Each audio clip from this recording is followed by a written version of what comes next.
Alright, ladies and gentlemen, I want to apologize for being 20 minutes late on today's edition of our Security Insight with Bosinde Live on your TikTok handles. That you can join me and become wonderful friends and followers of these minor activities. Hallelujah! Today we are going to be looking at police and corruption. Last week we looked at police globally and we talked about corruption of the police globally. We looked at American police, we looked at South African police, we looked at some other police in some places like the UK, I think, and then we talked about a lot of police. You can just scroll down and watch the video here, okay? Now, but today we are going to be looking at Nigerian police and corruption. Like the Hausa people say, corruption. All right. So, not be smart, you know. We are using style to wait for our people to join us. Our people start joining. Only one person joined. One person. Is that one person on this phone I'm holding? No, like person joined and he went out. Okay. So currently still. It's okay, no problem. We'll just start talking because even after the program, a lot of people are going to be able to watch what we are doing. But I can't even see the title that we're looking at, police and corruption. There is no way the title normally show.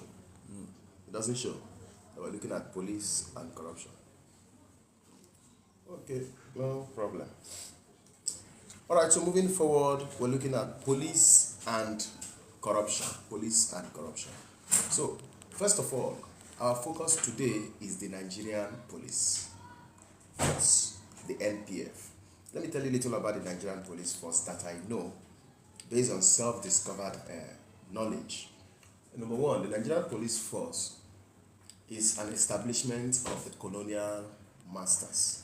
And the intention of the colonial masters was not to secure Nigerians. The intention of the colonial masters was to brutalize, monitor, and keep in shape the Nigerian public the way the British government wanted them to be. The essence of creating the Nigerian police was never intended to secure Nigerians. Those of you who did history, please go and find that and tell me I'm lying. Nigerian police was never created to protect the lives and property of Nigerians. They are a British arm of the colonial masters tasked with monitoring the law, monitoring citizens, ensuring they stand in line and do what the British government wants, taking away their independence and self-will, commanding them to be in line with British policy. Protection of lives and property was never one of the intentions of the British government. However, before the Nigerian police came, there were so many police forces in Nigeria. There are these northern police that were very active, they have forgotten their name. Then there were this western police that were also very active. The Lagos State also has their own police then. There was this Lagos State police that were very active, you know, pre-colonial, they were very active. And then there was the Eastern Police Force, the police company. The Eastern Police Company. It was a product of, I think, a very big company that were able to, I think, raise policing and all of that. So the bottom line is that Nigeria had so many police forces pre-independence. Now, these so many police forces, later on, two of them merged together. Two of them merged. I think I've forgotten the two, but two of them later merged together. But I know something about the Northern Police and then the Western Police. They merged together. That's the Lagos Police today. I think they merged together to form I've forgotten the name of the police they formed. And thereafter, they also included this Eastern Police Company. They all merged together. I think later on they were now brought together to become what they call the Nigerian. And then before you say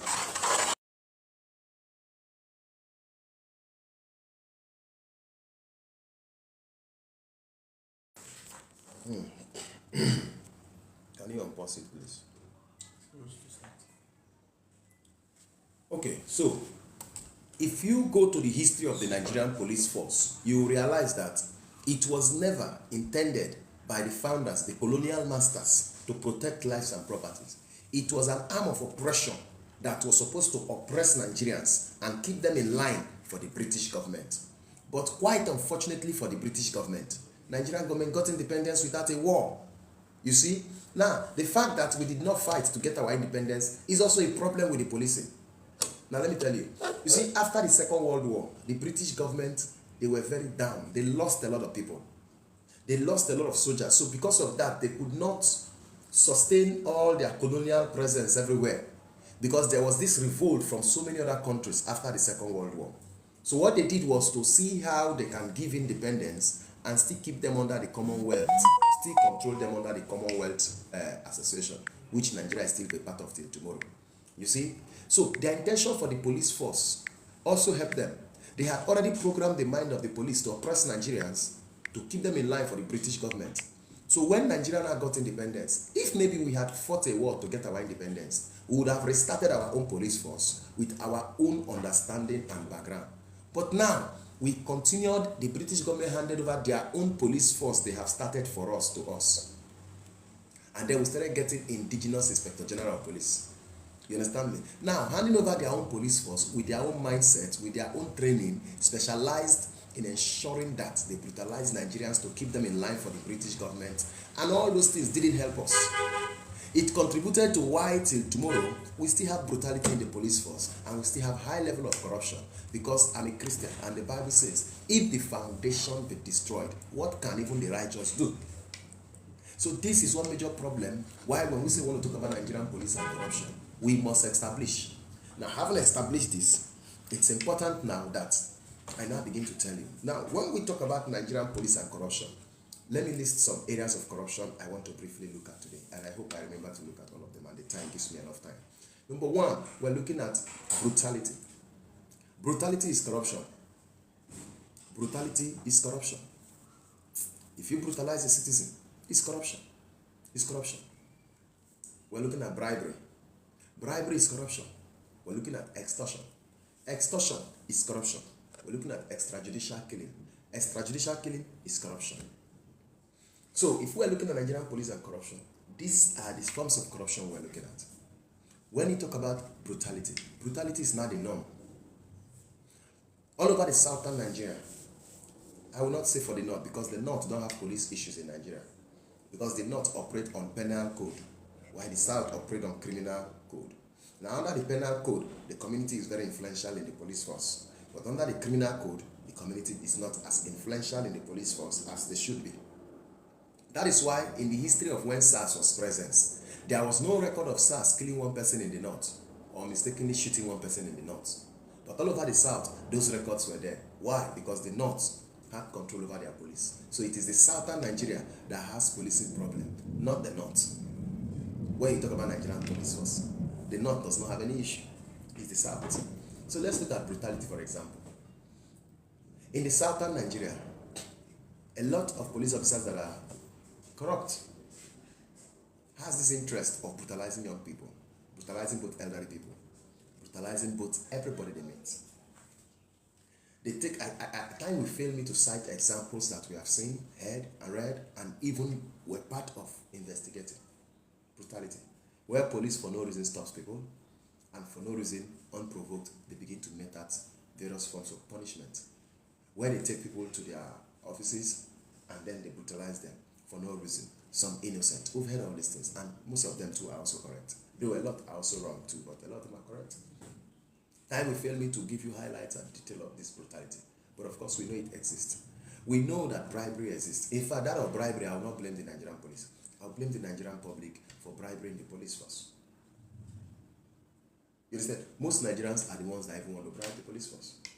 Some of even legal luminaries and all of that, they are the ones that want to pressure for things to be done in the police the way that things shouldn't ordinarily be done, but for them to have their way. So when you talk about bribery, I'm not going to call it the Nigerian police force. That one, the citizens should be held 100% responsible for that, because they push for that most times. It's only on rare cases that the police push for bribery. But if you talk of brutality, I accept. If you talk of extortion, I accept. I accept too that people have stories, real true stories about police and extortion that they have had. If we ask for comments now, you will see people telling you their story of police and extortion and how they were extorted. 1 million naira, 7 million naira, 8 million naira. In my base, I don't want to go deep. Traffic offense, one man paid 800,000 to police people on the road in Port Harcourt last month. It took the intervention of one AIG that was called, and of course the Commissioner of Police in Rivers State was also called. I think he's very active, and immediately they swung into action and picked up those police officers, and the money was returned. Just last week, a boy came with 1 million naira that was extorted him.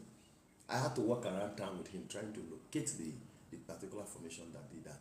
You know, so many cases. Then what about Lagos? What about Ogun State? In fact, Edo State, that road leading to Lagos has turned to a den of corrupt police officers. You know, if you're going to Lagos from Port Harcourt and you're passing through Edo, that highway, oh my God, those people in I think Zone 5, I think the first PRO should be aware, because there has been so many complaints about them, how they extort people on a daily without fear. I think it's one tactical thing in Zone 5. A lot has been going on in Edo. I'm telling you, people are not scared of taking the road, not because of armed robbers, because of police officers. You see, so when you talk of corruption, not to talk of the ones that happen in the east. Let's not go there. In the east, that one, even the military know what they do with them. So many cases of corruption that time will fail me to talk. Which should I say and which should I not say? I lack coordination to pick which one I want to talk about and which one not to talk about, because the cases with regards to extortion currently cannot be numbered in Nigeria, because those head of are in their thousands, those unheard of are in their millions, those unheard of are more than those in thousands, not to talk of those who have lost their lives in the process of this, and up till today they are missing people. So many things has happened. You understand me? So many things has happened. We have had cases where police officers will come from another state, call their cosmate in a particular state, and then cross over to, is it this one? What's going on? What am I hearing? We've had cases where police officers will come from another state, cross over, say sometime, I think from Delta, for example, to River State, call their cosmates or their friends that are in River State. They will set up some young boys for them. They will come all the way from that side with uniform, pick these young boys, carry them on their way to, they will tell them they are taking them to Bayelsa, they are taking them to Lagos, they will be missing them. On their way, in that hidden express, going to Bayelsa Road from Port Harcourt, that is 2S Road, they collect 2, 3, 5 million. This has been happening since 2 years ago, 3 years ago, 4 years ago. So many things like this has been happening, sincerely speaking. I'm telling you, people have been crying. So, time will fail me to pinpoint when you say police cases and corruption. Not to talk about the investigation of cases, where the investigation departments always slow down cases and just see. Let's see, the corruption in the police is not something that I can discuss in 1 hour or even in 24 hours. It's something that I think we have to be picking segment by segment. Maybe today we'll look at the road issue of transporters. Tomorrow we'll look at the issue of state CID. Next tomorrow we'll look at the issue of officers in the offices. The other day we'll look at the issue of extortion. We have to pick it one because it's so unrealistic saying that you are going to just pick and say Nigerian police and corruption and think it's something you can exhaust. You can't exhaust it in 1 month, because they talk about Nigerian police and corruption long, well. You understand me? However, now, I would like for this edition now to focus on what are the major causes of corruption in the Nigerian police.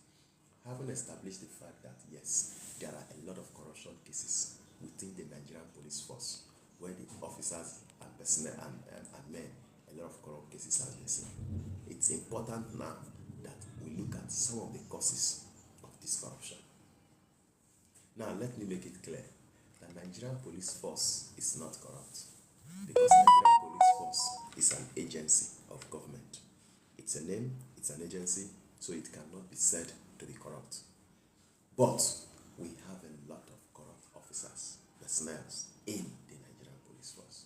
You understand the difference? The name Nigerian police force is an organization. Organization cannot be corrupt, but there are individuals in that organization that can be corrupt. So those individuals are the one that should be held responsible and accountable for anything corruption. Hallelujah. So, moving forward now, the next thing, let us look at what are the causes of corruption in Nigerian police force. Number one cause of corruption in Nigerian police force is recruitment and training. The recruitment process of the Nigerian police force does not give 100% merit to qualified people. Instead, people are able to smuggle themselves in by virtue of certain level of connections. Now, when people are smuggled in by virtue of certain level of connections rather, it means that the police is now made up of people with connections, and people with connections misbehave because they have connection. So, these are one of the factors. And if we must straighten this thing, then we have to go to recruitment. The recruitment process must be reviewed properly and become as transparent as possible. That is one. Very few persons are qualified and get that privilege to be in the force. A lot of numbers coming in. Secondly, still under the recruitment process, families of Nigeria is to be blamed. Our Nigerian families are also to be blamed. A man has 2 children. One is very humble, calm, good-headed, cool-headed, and brilliant. One is rough, misbehaves, very stubborn. And then the father says, you that is stubborn, I'm going to send you to the Nigerian police force. You that is behaving well, I'll send you abroad to study. So even the families in Nigeria, they don't send the best of their children to the police force. They send the worst of their children to police force. Community where they have people who have been criminals, arrested severally as criminals, are the ones the community will send to go and join the police. Then tomorrow you want to have a good police force. When you are sending corrupt children to join police, children that on their own said they are already corrupt, in fact they are criminals on their own. Those are the ones you put in police. Go around, you see people recruiting people who community knows as criminals already. Those are the ones that they recruit in the police force. They will send them to the police. Which means that the Nigerian people already believe that the police force is where they should send the bad eggs in the society to. So if you believe that the police is where you should send the bad eggs in the society to, why do you expect the police to be good? So you see, the recruitment and training is one of the major problems of the corruptions we see in the Nigerian police. Because people who are being trained and recruited are from families where they are dysfunctional families where they have sent the worst of them. Only very few persons are in police for the love of the job. You see? And then people joining with connection. These are problems. These are problems that need to be addressed when they are properly addressed. And then when you talk about background check, the Nigerian police force, in Nigeria we have too many records, but we don't have a comprehensive record that can help validate individuals when the need comes up. So, there is not also proper background check. There needs to be proper background check in the Nigerian police force recruitment process. To know who is joining the force, understand who they are, past antecedents, who they were, who they are, what they have been doing. You don't just wake up one morning and join the police. No. There should be thorough background check. So the E department, which I'm sure is the training department, has a lot of work to do to help manage the image of the Nigerian police force. Haven't talked about the training. Another area that leads to these levels of corruption in Nigerian police force is pension. Pension. Please, if you specify the fact that training, I've highlighted a few things under the training, how the recruitment and training process contributes to, you understand me, to to corruption in the police. I've also highlighted how people having connection also contributes to corruption in the police. So now, I also want to highlight how pension also causes corruption in the Nigerian police.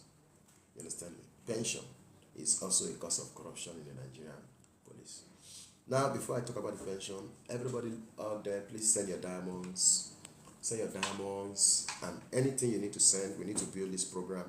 We need to take it very big and make it something that will not just be live on TikTok, something that will be having it live where people can sit down and we're having security discussions regularly. Okay, we have an NGO, the Bosinde Araikpe Global Peace Initiative. So make your donation, send your donation. You can also request for account number. It will be sent to you and dropped on the screen so you can make your donations so we can keep giving out these talks. And also, as we're talking, if you have a question, feel free to ask your question. I am here to answer your questions. Feel free to ask your question on these live sections. We're here to answer you all these questions. And we promise to be bringing you interesting topics. Now, moving forward, the issue of pension. The issue of pension is also one major cause of corruption in the Nigerian police. How do I say so? Do you know that the Nigerian police do not have the right pension? Someone will retire as a commissioner of police and you are going home with nothing. Look at the military, for example. A retired person in the military is as if he's still in the army. I'm telling you, retired people in the military is as if they are still in the army. Their pension is befitting. That is why they are very, very disciplined. Because you know that if you misbehave, your pension is gone if you are fired. So because of that, you don't want to misbehave so that your pension will not go. But the Nigerian police, you can't even threaten them with their pension to behave well because there is no pension proper in the first place. The Nigerian police need to pull out of the current pension scheme they are that are impoverishing the lives of the police officers and men. I repeat, the Nigerian police need to pull out of the current pension scheme they have that is impoverishing the life of serving police officers and men, especially the inspector and rank and files. The inspectorate and rank and file, after retirement, they have nothing to go back to. They have nothing to go back to. You serve your country for 35 years, you retire, you don't even have a bungalow to your name. Your pension cannot even take care of you. Your pension is nothing to write home about. If an inspector retires from police after 35 years, what does he get? How much does he get in a month? Does he get up to 20,000-30,000 naira as pension?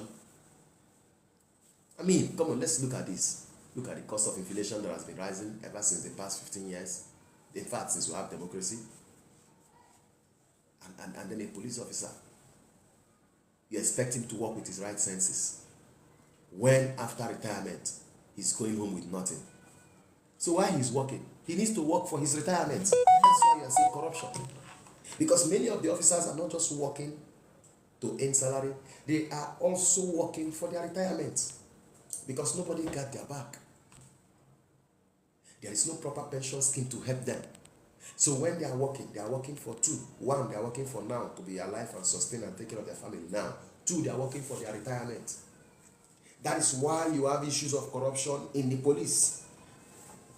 In fact, if this pension issue alone is solved, and Nigerian Senate and the House of Rep, they come together in their senses and make sure they settle this issue of Nigerian police pension scheme, take them to a proper pension, remove them from this current devilish pension, and put them in the right pension scheme. I tell you the truth, you will see drastic change in the Nigerian police. Because officers and men will be very careful of what they do because they will not want to miss their pension. Because they will not want to miss their pension for common 1 million, 10 million for now. They will prefer to be more disciplined and behave more professional and follow orders properly because of their pension. But lack of pension, lack of credible pension has turned them into corrupt persons. Good people in the past, now corrupt because they lack proper pension. So they know that when they retire, they are on their own. So the question is, right now as you are working, what do you have in case you retire?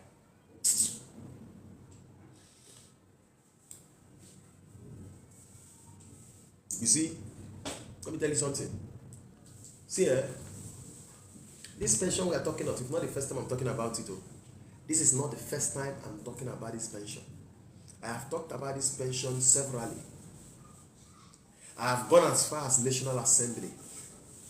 In the past assembly, where Jega was the House of a Rep Committee of Policing, I went to his office to submit my own. I called him on phone, he said, I should come to Abuja.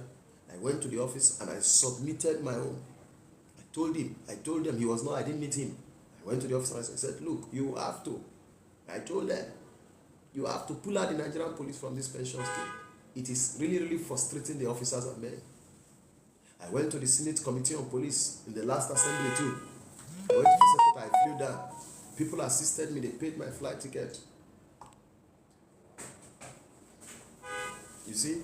So all these things, these are some steps that I as an individual, so I'm not just speaking. I have taken steps. I am not just talking. I have taken steps. Because for me, the police need to be taken care of. If the police is well taken care of, then we can begin to look into their issue of corruption. But there is nothing to write home about. No good pressure. I have made moves. I don't just talk. I walk my talk. I have made moves to see that we have some of the best. To see that we're able to move our police to at least the best place. But sincerely speaking, I have not been able to get any corresponding result with all my movement for the police to ensure that their pension scheme is currently moved from where it is and at least giving them a proper befitting pension that should make them disciplined whenever they are working.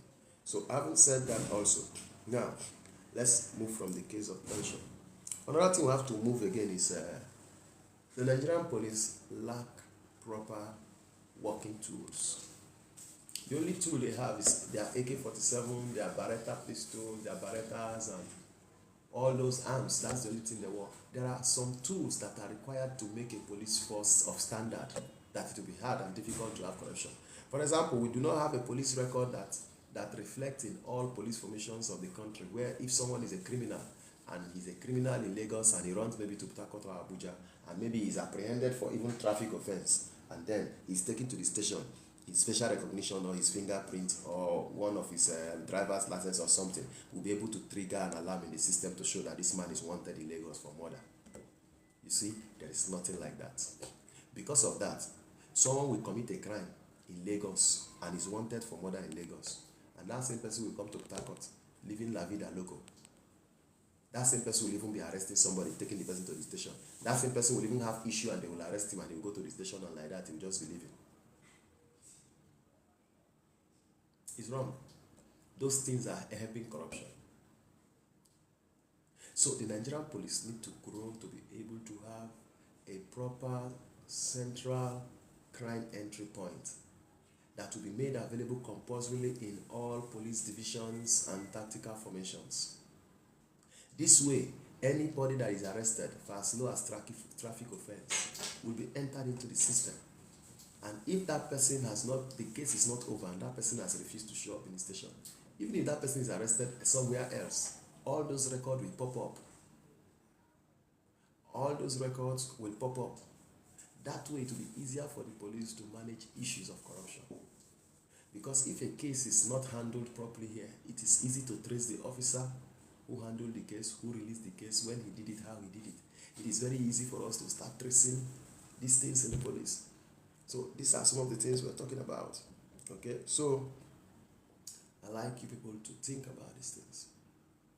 These are some of the things causing this corruption in the police. And then again, of course, their salary has been reviewed recently, severally, but I don't know if it has been implemented.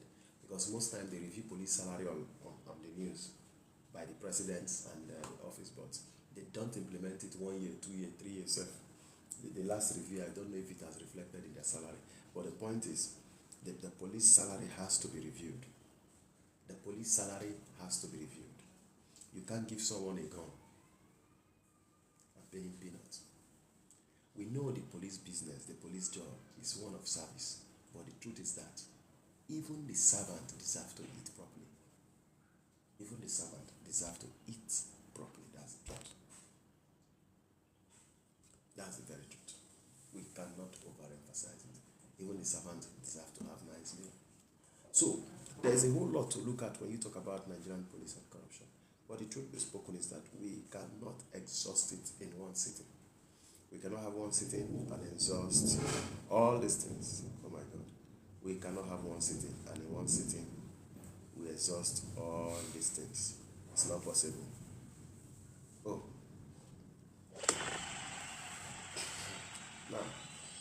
moving forward, it's important that everyone become aware of how they can manage issues with the Nigerian police. So when you are confronted by the Nigerian police, you know exactly what to do, how to do it, and manage your issues with the Nigerian police. So in our next topic next week, I am going to ensure to tell you how to manage issues with the Nigerian police. We'll look at cases in the road when you are met by the Nigerian police on the road or when you are accosted on the road. I would like to talk to you on how you can manage it with them. Okay? And also when you are arrested, how you can manage the issues online. And also, not only that, when also you are in police custody, how you can manage issues. So I'll be talking to you about all that. But meanwhile, I want to let you know that the Nigerian police are also trying their best. Why do I say they are trying their best? It's not easy for them. They are trying their best. Policing a multi-ethnic nation, multi-ethnic state like Nigeria is also not an easy thing. So the Nigerian police are also trying their best. So I call on Nigerians out there to give them all the support. To give them all the support you can give to them so that they can do the best they have to do.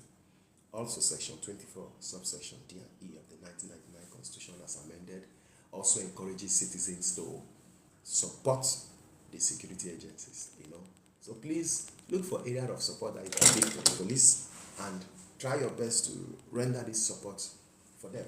So again, we shall continue this edition with direct focus on areas that we shall be looking at by next Monday. So thank you so much for being on this queue with us. Next week, we look forward to having you doing big things with us. Thank you and God bless you. Don't forget to send in your questions, send in your roses, send in your gifts, send your roses, and everything you do.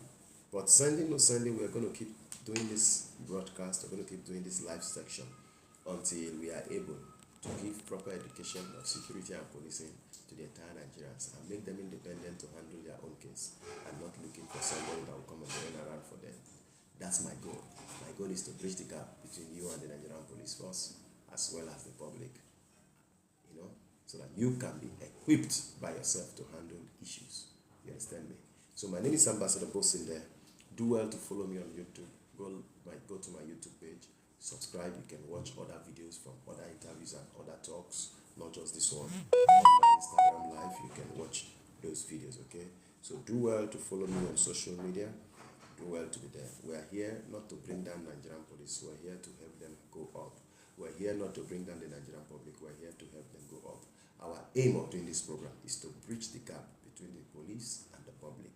And when we are successfully doing that to a high level, we will be able to begin to bridge the gap between the other security agencies and the military and the public, from road safety to immigrations, customs, even the Nigerian military, But let's start with the police. So stay tuned. As these sections, we're going to be talking a lot about the police, about the Nigerian police force and the public. All our discussion will be stationed about the Nigerian police, mostly, and members of the public. I also look forward to receiving questions from you. If I have your questions, you ask your questions and say, look, these are my questions. I have this concern about the Nigerian police. This thing happened to me. It happened to me. Let us know. We are going to make sure that we assist you online. We're going to assist you online, guide you until you are able to sort out your problem. So long as it's a problem you have with the police. Okay? So that is all. I'd like to say a very big thank you for everyone that has joined here. Thank you, Mr. Gaze Nekabari, for always being behind the phone to be typing and helping me out on these sections. God bless you.